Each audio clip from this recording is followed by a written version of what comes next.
Hi, everyone, and thank you so much for joining us for this Facebook Live on this Thursday. We just wanted to explain a little bit of what brought us here today. Last week, if you tuned into our Facebook Live, we had a panel of Black community leaders following the death of George Floyd to just really get the tone of how Madison was feeling and what Madison can do moving forward. So we wanted to play a little bit of a clip from Reverend Alex G. from Nehemiah about his challenge that brought us here today.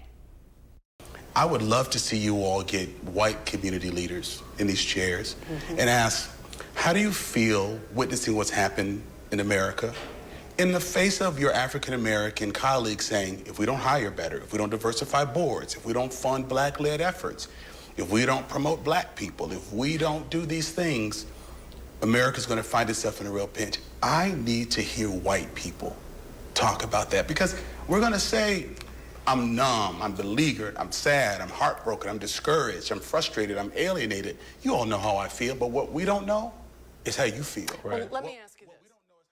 That is what brought us to today. That is why you guys are all here, and thank you so much for being so generous with your time to do this with us today. We did invite members of the African American community to join us today. In fact, I asked Reverend G to come this afternoon, but as you heard him say, he feels like this is an opportunity for the African American community to hear from some of the white influencers in the community, all of us that are in positions of power and great responsibility, as the community moves forward now to come up with where we go from here and what the solutions are. Because I feel like there's a sense in the community now that it is no longer okay to just say, I am not a racist. From this point forward now, we have to show what we are doing to be part of the solution. And I know it feels a little uncomfortable to talk about the Black community and the white community when we are one community. But as you said, Renee, this is an opportunity to embrace discomfort. The goal of this is to sort of build a bridge. And to take the first step in healing for all of us. So let me go down the list and I'll introduce everyone who is here today, and we are, again, so grateful for your willingness to do this. Just the fact that our African American brothers and sisters will see you sitting here, I hope sends a very hopeful message that it's a positive first step. SATYA Rhodes-CONWAY is the mayor of Madison. Mayor Conway, thank you for being here. Rhodes-CONWAY, we really appreciate it. Vic WAHL is the interim chief of the Madison Police Department. Chief WAHL, thank you for being here. Renee Moe is the vice president and CEO of United Way of Dane County. Rebecca Blank is the University of Wisconsin Chancellor. Chancellor Blank, it's an honor to have you here and a great opportunity to talk to you. And Tom Keeler is the Vice President and General Manager of News 3 Now, Channel 3000, and Madison Magazine. No pressure, Jamie. We got the boss sitting here today. I'm ready for it. So we wanted to just start out by each of you giving us just a brief but honest response about something positive that you feel that we are doing well. In light of everything that's happened, this has sparked a lot of conversations from everyone in the community. We'll just kind of go down the line. Mayor, what do you think is one thing that we have already done to take a step in the right direction? Wow, so I think I see this moment as a real opportunity. And we had, an opportunity when the Race to Equity report came out in this community, which really catalyzed the beginning of this conversation in Madison. So I think that there's a lot that has happened to raise awareness in the community about structural and institutionalized racism and the impacts of that. I think what we're seeing now is the frustration that that hasn't translated into action, or that it hasn't translated into action fast enough. So I think that the opportunity now is that we're talking, and that institutions all across this community are taking the question of systemic and institutionalized racism much more seriously, and using the anger that we feel from the community. And I would say, certainly it's anger from the Black community, but it's not exclusively anger from the Black community, right? It is all across our community.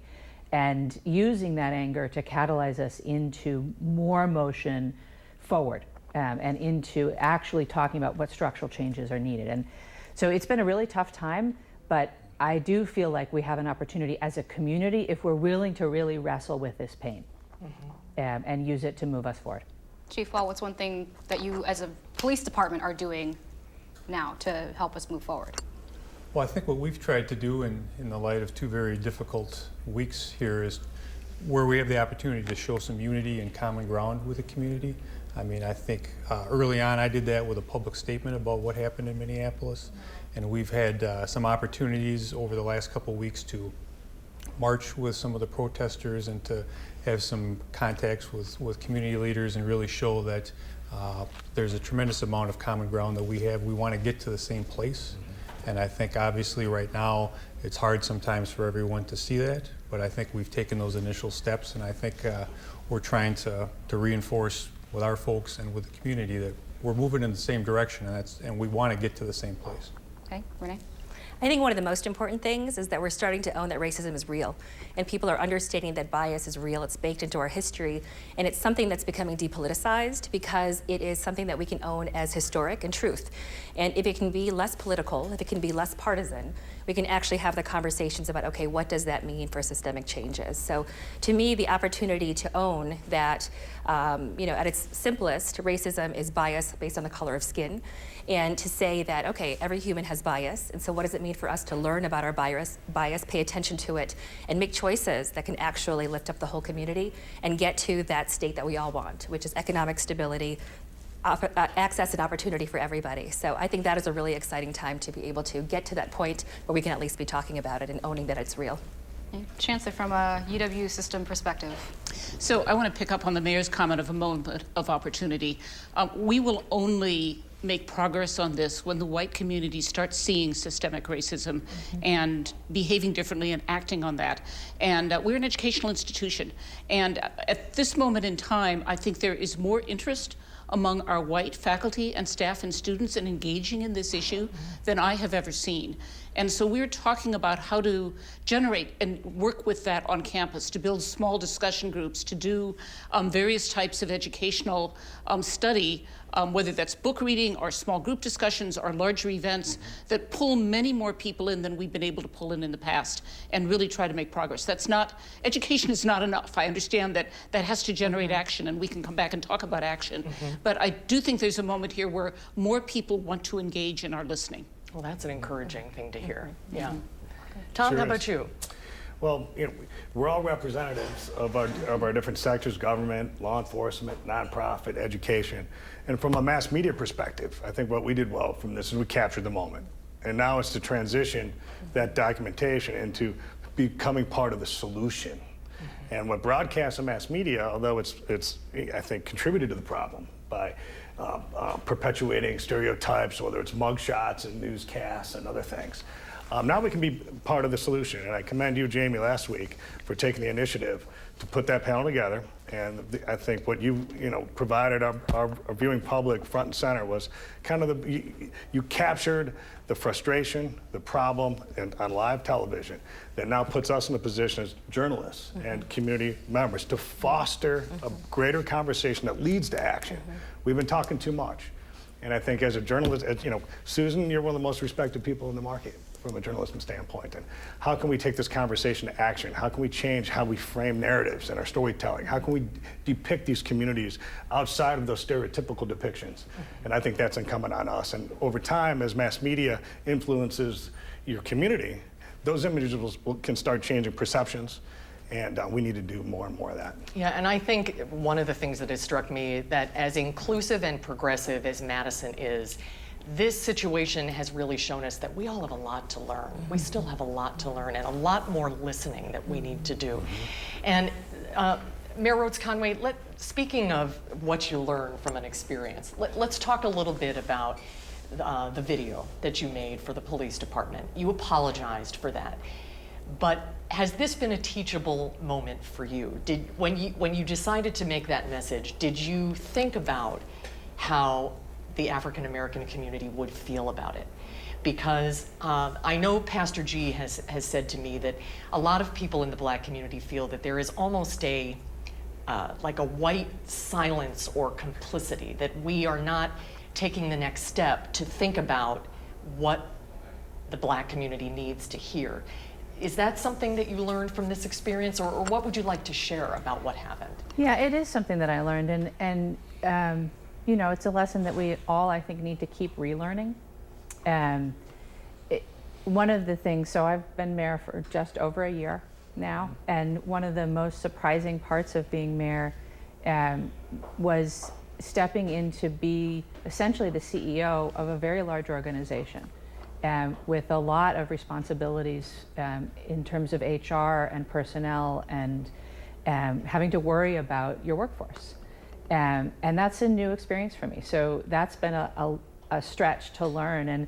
And how that manifests in this moment is, I think there's multiple aspects. So one aspect is I'm trying to speak to my employees about a difficult job that they're doing. And I lost track of that I also need to speak to the entire community at the same time. And so it's not that I regret anything I said, it's that I regret what I didn't say. And how I didn't center the question of, you are feeling this, but our community is feeling this. And both of these things are important. Well, is there a way, and Chief WAHL, I'd like your opinion on this too, is there a way to support Black Lives Matter and the police? I think there has to be, because that's how we move forward as a community, right? And I think, you know, one of the other things that I just was thinking about as you all were talking is that we had a really powerful management team meeting at the city, and this is all the top department heads, where the folks that were present on the call that are Black all spoke about their own experiences and how they're feeling in this moment. And we have had, you know, over the years in the city, multiple conversations about microaggressions and the impact of racism on the day-to-day lives of people of color. But I think for many people, until one of the Black people in my management team said, you have to understand how microaggressions kill people and impact their health and their lives. I'm not sure people really got that viscerally, right? And so I think one of the challenges for white people in this time is that we need to be open to getting it viscerally and not shutting down around that and not pushing away around that, but actually sitting with it and feeling it. Embracing the discomfort. Embracing discomfort and allowing it to move us forward. I have a follow-up question for you, still regarding the same video. Obviously, it angered a lot of people in the community, especially for people who are protesting, who you know, are essentially feeling that there are sides being taken here. How do you expect the Black community or people of color or the protest movement, how do you expect those people to trust you after this video? I honestly don't.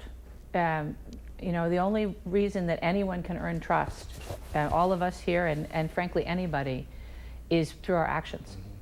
And I think that my record of actions shows that I support systemic change and am actively anti-racist, and I think it will continue to show that. And I hope that our African American brothers and sisters that are watching this afternoon will extend to us some grace to have this conversation, that we are not perfect and we don't have all of the answers and we're all going to make mistakes, but we all want to do better and be better so that it will get better. I hope that everyone sees the intention of this discussion, because when you know better, you do better, That's right? If you make a mistake and from this point forward, I'm sure you will think, how will the Black community perceive this? Do you feel the same way about that, Chief WAHL? I mean, can you support Black Lives Matter and the police? Do we have to be on opposite teams? No, and I think ultimately we can't be on opposite teams if we want to succeed and get to sort of the shared vision that we all want for our community. You know, I mentioned the statement I put out immediately after the incident in Minneapolis, and I can tell you that our rank and file cops feel the same way. And so there's a tremendous amount of unity, not just for me as chief and from our upper echelon of MPD, but with all of our rank and file in terms of where we want to get, not only as an organization, but as a community. You know, I think that for a good, thriving community where everybody succeeds, you need a good, professional, progressive police department to ensure public safety. I think that's just a prerequisite. So we have to keep moving to make sure we're as good as we can be and keep striving to be better. But I think there's absolutely no incompatibility between those two messages and two groups ultimately, because we want the same thing.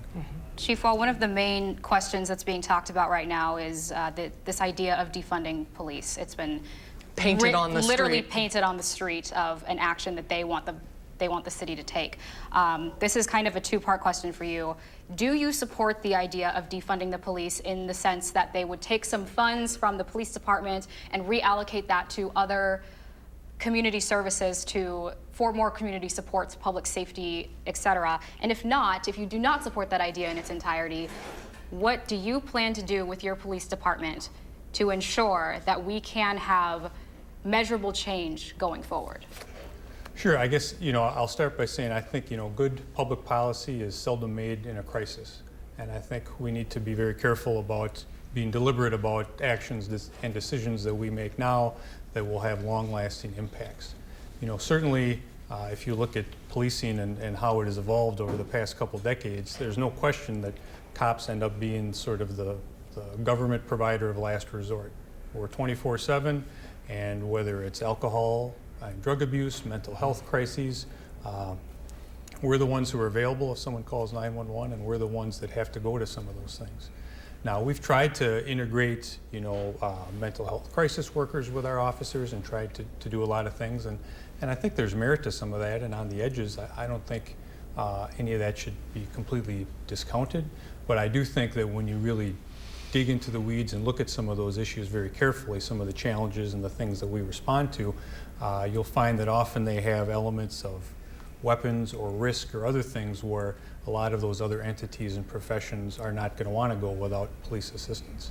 I'll tell you the other component to this discussion, I think, is that so much of what we've talked about with moving the profession forward and improving talks about, how do we train our officers? How do we attract the best candidates to come be officers, well-educated people that are dedicated and want to do the right thing to serve their community?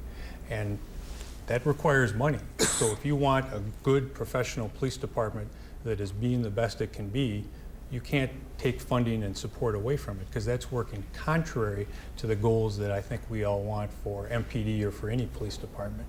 Now, in response to your second question, we have been doing a tremendous amount of things since the OIR report was released 2 years ago. We've been making a lot of progress on that, and we're going to continue working on that as well as the recommendations as they evolved into the ad hoc committee report. So we have people working on this. I'll be doing an update to the Common Council next month. But we need to continue to make sure that we're doing everything we can in our power to make sure we're the best department we can be in terms of who we hire, what our culture is, what our philosophies are, and what kind of mission and core values we have for how we serve the community. Is there something that you can say now to address the Black community that is currently watching, who they do not trust police, they do not want police officers in school, they just don't want a police department? What can you say to them right now to help them understand where we're coming from and where we're trying to move forward and work together to move forward? Well, my commitment is, to listen, because I think that's what I have to do and what we have to do as a police department. And I think we have to not be defensive. I think we have to be open to how everybody feels and open to what people's opinions and perspectives are. And I think my commitment, again, has to be that, while I'm in this seat, I'm going to do the best I can to make sure our department is professional and serving the functions of fairness and justice and service to the community, and that we're going to, build relationships and build trust in the community, maybe one person at a time, one contact at a time, one encounter at a time. That's a slow process, and I think as you might have heard me say before, we've made a lot of baby steps forward in trust here in Dane County with law enforcement and some of the initiatives we've been doing, and then what happens in Minneapolis happens, and it's a giant leap backwards, and we have to cover some of that same ground again. And we'll do that. We'll take the time and the effort and put in the work to do it, because it's important for us to get where we want to be. Okay. Renee, we're going to hop over to you, because you have this nonprofit that works with helping community members in the exact ways that people they say they want to be helped. Are you in favor of taking funds away from the police department to help organizations like yours put that money back into community resources to help the very same people that you've been helping for years. Well, United Way doesn't have an official position on funding police or shifting those dollars. What we are committed to doing is working together. So we are helping to facilitate the law enforcement leaders of color collaboration. We've done a lot of work on building trust, since 2014. And so much of that work is really about understanding not only the listening and the stories, but to really ground ourselves in the history of how we got to where we are, as well as to identify specific practices where we can agree. And there's a lot of work to do, right?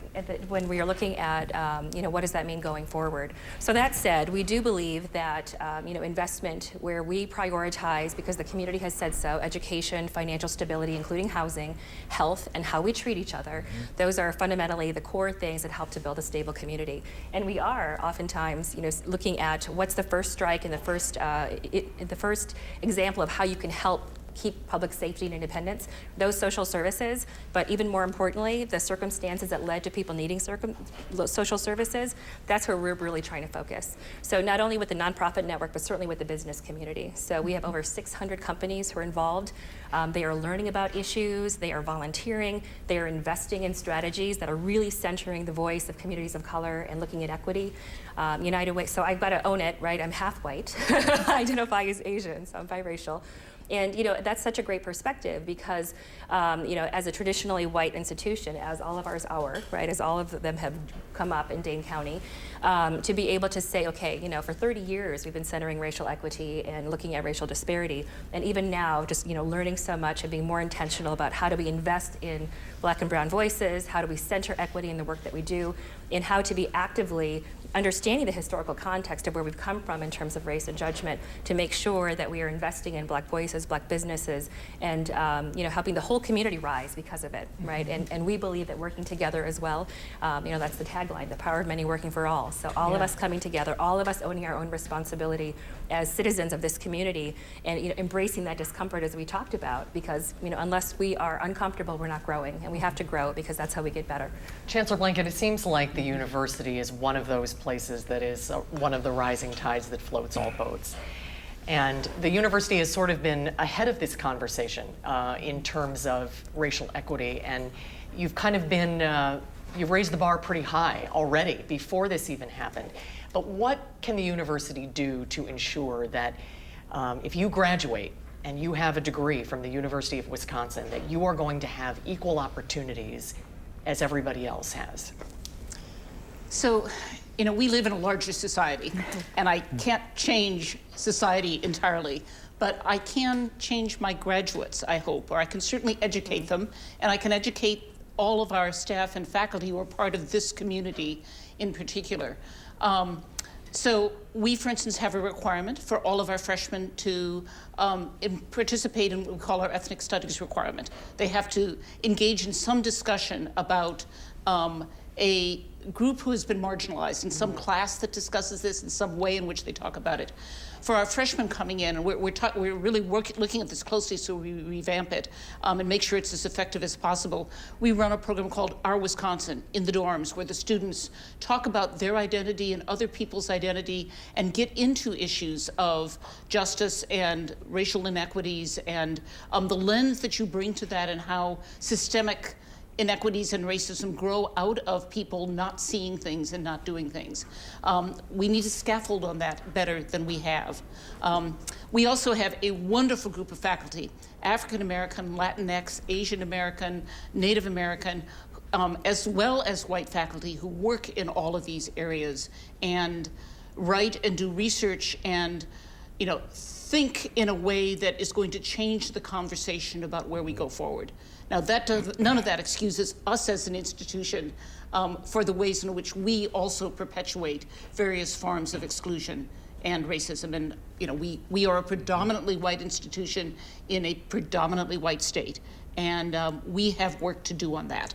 But I'd like to believe that there are also ways in which we try to help move things forward. Okay, we're gonna wrap up with you, Tom, because we are running on our 30-minute mark here. But from a news perspective, you said that we have a responsibility to the public. We are essentially public servants, but we're also members of the community. As one of maybe 4 people of color on the air. I think that we're missing the mark. I think that we need to do a better job of having representation on the air. You know, growing up as a kid in any profession we're talking about here, you see someone doing what you want to do, and it motivates you to say, you know, I can do that. I can be successful, and it motivates me to go to school, to succeed, and get in that chair. You know. Yes. I feel that if we are a mostly white newsroom, on and off air, we are limiting our opportunities. We are not telling the stories that should be told. If we only have white heads at the table, we're not telling all the perspectives of the community that we should be. So as a white manager of a news station, what can you tell our viewers that we can do to help more represent them and their stories, especially now at a time when people need to be heard, and we can be that platform. Sure. But we're also, like I said, members of the community that want that same thing as well. So what can you tell people that we can do to I think we can do a lot. You know, I mean, stories and images can affect change. And what I've heard from all of you on the panel today is CEO and business and HR and systems. You know, we're the only business representative on the floor today. And we have to change the systems. So I think when we put our budgets together in corporate America and management, we need to hold ourselves accountable to specific goals and be measured against those goals. So if there's a certain amount of, if there's a lack of on-air visibility of minority representation on newscasts, then we have to be more proactive in changing that, because those perspectives and those stories are told through a different lens. And part of the systems, I think, that we've been stuck in, we're talking about systemic racism. As an MBA, it's the system. So how do we look at that system and change it differently so it fosters, change and therefore affects positive images and increases equity in the community? And we, being a television station and a magazine, I think the magazine's done actually a pretty good job of telling these stories. But from a television standpoint, we have, a social responsibility, and we can really, it's a unique position for us to tell these stories. And we just need to frame them differently, but we don't know any better if we're not getting the input for someone like yourself, Jamie, and how should we be telling the story.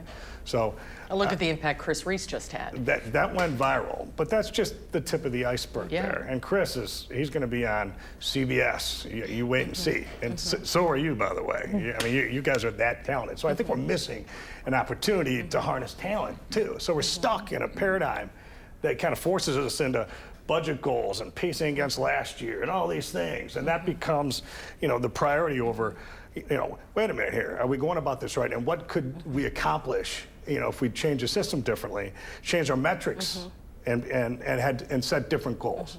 And I think if we did that, we'd all find ourselves in a better place. Can I take us back to where we started with the clip? Because what I heard is, how are we going to change our boards? Yeah. How are we going to change our hiring, right? And so I think that the answer to your question, not just for this institution, but for all our institutions, is about hiring, is about how are we cultivating talent, how are we promoting people, how are we giving people opportunities, how are we making sure that the halls of power, if you will, are open to everyone.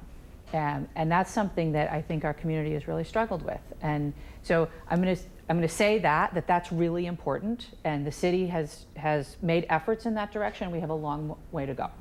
Then I'm going to say something that may sound like a contradiction. And that is that I think we need to make more space for the Black community to have its own leadership moment, and to create the systems and solutions for itself. Not in a way of it's your responsibility to fix racism at all, but in a way of there are so many incredible Black leaders in this community that are doing really, really important work that people don't know about, and that deserve support from the broader community, right? I think about the Foundation for Black Women's Wellness, right? I think about Rebalanced Life. The work that they're doing in health and mental health work is amazing. And they need more support to build and grow the health in their communities. And so I think this is a both and for me. We need to get more diverse as institutions, and we need to support efforts led by Black people. And don't just have people of color inform the systems, actually put them in charge of the systems change, right? I mean, that's the opportunity. And I really believe the private sector is more nimble and probably lead by example here as well. And that's what I'm committed to do, Jamie. So I love your question. And we are at a moment where people are listening, I think, more than they have. This has been a wake-up call. That And is I don't know why important. this one feels different, but do you agree this feels different? We are paying more attention. I hope so. I hope so too. Do you feel And I that hope way? that- Sorry, I didn't mean to The real question interrupt is, you. will it last? And I think that's up to all of us to make sure that it does last. Yeah. Well, I'll bring up a point. I ran a television station 10 years ago here, left for 6, and came back to run this great institution. And not much changed from when I was here the first time. So that's a challenge we all need to take. And that was one of the first things I realized. I presided over the editorial board with Neil Heinen, and I've heard the same people come in, and they say the same thing. Nothing's changed for 50 years, 52 years. And that's where the rubber needs to hit the road. Definitely. Did any of you have any final comments before we wrap up? We can all do better, is my comment. have to You do know, better. Thank you all for coming Yes, out thank today. you all. And I'll also appreciate say there it. are a lot of CEOs that are really stepping out. So Jack Salzwedel, Paul Kunert, many others. And I think the opportunity to really invest in talent and to help people, come up the leadership ranks and to have business say, this is good for business, this is good for productivity, this is good for customer insights, right? So, I'll just tack that on because I think that's a critically important mark too. And this is just the beginning. We'll just keep talking. And I mean, I know talking doesn't and solve all the acting, problems yeah. of the world. Talking and acting, yeah. exactly. And I hope the conversation will continue. So thanks to all of you for being here. Very, very gracious of you all to make time out of your day to do this with us. So thank you very much. Thanks, Thank guys. you. Thank you. All right.